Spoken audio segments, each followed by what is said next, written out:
Dizimizin yeni bölümünde neler olacak? İbrahim Çelikkol dizimizden ayrıldı mı?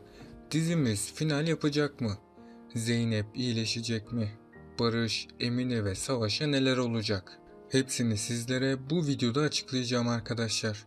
Dizimizin final olmasını istemiyorsanız beğeni tuşuna basalım ve sayımızı görmüş olalım. Son bölümdeki olaylardan sonra Mehdi'nin diziden ayrılacağı yönünde çıkan haberlerin doğru olduğu anlaşıldı. Zeynep ile Mehdi'nin ilerleyen bölümlerde tekrardan bir araya geleceği düşünülürken böyle bir ayrılık hepimiz için sürpriz oldu. Bundan sonraki süreçte dizideki olaylar Zeynep ve Barış üzerinden ilerleyecek.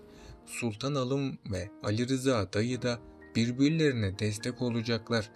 Bu iki çiftin ilişkileri daha da ilerlerken diğer taraftan Savaş ve Emine aşkı da yavaş yavaş artacak. Ancak dizimizdeki iyi olaylar bu yönde gelişirken kötü karakterlerimiz Mehdi olmadan ne yapacaklar? Bir yandan Veys'in sebep olduğu olaylar, diğer yandan da Cengiz Baba'nın ortalığı karıştırması yüzünden Ali Rıza dayı bu duruma dahil oldu ve kendilerine yardım etmesi için eski dostunu çağırdı. Erkan Petekkaya delikanlı Sadi karakteriyle Ali Rıza dayının arkadaşı olarak dizimize dahil oldu. Peki sizce Sadi'nin dizimize olan katkısı nasıl olacak? Düşüncelerinizi yorumlar kısmında bekliyorum. Dizimizin yeni bölümünde herkesin hayatı aniden değişecek. Çünkü hatırlarsanız en son Mehdi'yi öldürmeye çalışmıştı Cengiz. Ayrıca Cengiz, Zeynep ve Barış'ın evine silahla saldırı düzenlemişti. Ayrıca bu kötülüğü Mehdi'nin yaptığını göstermeye çalışmıştı. Zeynep'in aradan çekilmesiyle Mehdi tek başına kalacak. Nuh ve Cemile ise Mehdi'ye veda edecek. Cengiz ve Veysi bu ihaneti Mehdi'nin yanına bırakmayacak. Bunun üzerine Mehdi dizimizden ayrılacak. Mehdi'nin kızı Müjgan ve ablası Cemile ile yeni bir hayata başlayabilir. Önümüzdeki bölümlerde Barış ve Zeynep'in düğünleri olacak. Ama Zeynep ve Barış'ı çok büyük bir tehlike bekliyor. Çünkü daha tam olarak Cengiz olayı çözülmedi. Zeynep ve Barış'a düğün gününde bir zarar gelebilir. Zeynep dikkatli olmazsa düğün gününde silahla vurulacak. Zeynep ve Barış'ın Cengiz sorununu çözmesi gerekiyor. Aksi takdirde Zeynep veya Barış ölerek diziye veda edebilir. Fakat Ali Rıza Bey'in memleketten gelen akrabası bu sorunu çözebilir. Cengiz düğünde sorun çıkarmazsa Barış ve Zeynep evlenecek. İlk zamanlar Barış ve Zeynep'in evliliği muhteşem geçecek. Zeynep kendisini bir peri masalının içinde sanacak. Barış yıllardır annesinden göremediği şefkati Zeynep'te görecek. Bu yüzden ikisi birbirlerine defalarca kez söz verecek ve asla birbirlerini terk etmeyeceklerini de belirtecekler. Ama sonrasında her şey birdenbire kabusa dönüşecek. Çünkü Barış Zeynep'in kendisiyle ilgilenmediğini fark edecek.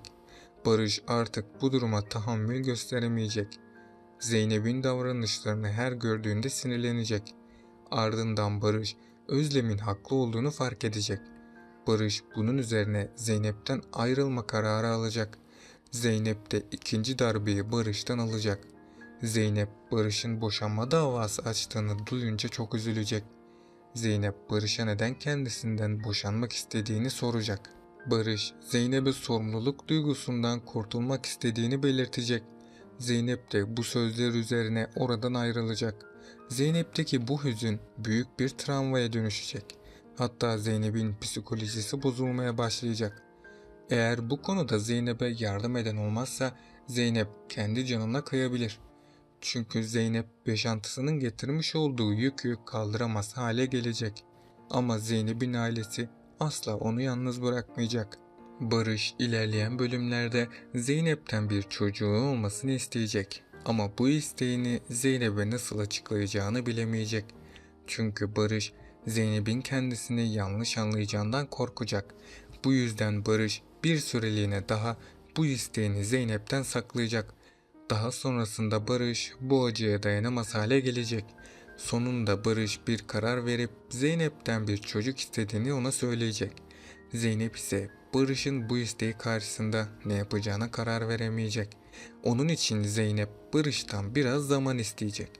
Barış ise Zeynep'i anlayışla karşılayıp onu düşünmesi için biraz vakit tanıyacak. Zeynep bu sürede Barış'a ne cevap vereceğini bir türlü karar veremeyecek. Çünkü Zeynep'teki bu suçluluk duygusu onun geri adım atmasına neden olacak. Diğer yandan da Barış'ın bu isteğini yerine getirmeyi çok isteyecek. Çünkü Barış'ın da babalık duygusunu tatmasını isteyecek. Zeynep büyük bir ikilemin içine girmiş olsa da sonunda kararını verecek. Zeynep'in bu kararı ilk zamanlar hayır olacak. Hatta Zeynep Barış'a Mehdi'nin bebeğini evlat edinmelerini tavsiye edecek. Barış ise Zeynep'in bu sözlerini duyduğunda çok sinirlenecek. Bunun sonucunda da Barış evi terk edecek. Ama sonrasında yüreğinde Zeynep'in eksikliğini hisseden Barış yeniden eve dönecek. Zeynep, Barış'ın kendisine kızması üzerine onun bu teklifini kabul edecek. Her şey yolunda giderken Zeynep ve Barış'ın evliliklerinde çeşitli sıkıntılar yaşanacak. Çünkü Zeynep her zaman kendisini feda ederek başkalarını korumaya çalışacak. Zeynep aklındaki sorularla kendisini büyük bir belirsizliğin içerisinde bulacak. Barış'ın gerçekten değişip değişmediğini anlamaya çalışacak. Barış'ın farklı bir karakterinin daha olduğunun ilk defa farkına varacak. Zeynep sürekli birilerinin bir şey olarak anılmaktan ve bu şekilde etiketlenmekten oldukça yoruldu. Artık hayatıyla ilgili kararlarını kimsenin etkilemesine ve sorgulamasına da izin vermeyecek. Zeynep böyle yapmaya devam ederse herkesin hayatını zor bir duruma sokacak. Sonunda Zeynep yalnız kalan kişi olacak. Bu yüzden Zeynep ve Barış'ın aşması gereken zorlu engeller bulunmaktadır. Eğer Zeynep ve Barış bu engelleri aşarsa aralarındaki bağ daha da kuvvetli olacak. Nermin'in maddi durumu düzeldiği için Zeynep'i himayesi altına alacak. Sakine de Zeynep'in Nermin'i seçmesini asla kabullenmeyecek. Bu yüzden Sakine her zamanki kararlılığını devam ettirecek.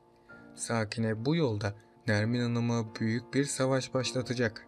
Nermin Hanım dikkatli olmazsa bunun sonucu ağır olabilir. Çünkü Sakine sinir krizleri geçirip Nermin'e bir zarar verebilir.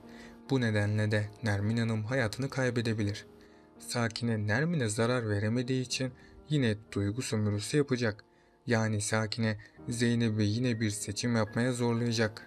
Zeynep suçluluk duygusundan dolayı iki annesini de seçmek isteyecek. Nermin de artık Zeynep'in bu tavırlarına dayanamaz hale gelecek. Bunun sonucunda da Nermin Zeynep'i terk edecek ve Zeynep de bu duruma çok pişman olacak. Evet, bu bölümün de sonuna geldik arkadaşlar. Bunun gibi videoların devam etmesini istiyorsanız kanalıma abone olup bu videoyu beğenerek dizimize destek olabilirsiniz. Sonraki videolarda görüşmek üzere, hoşça kalın.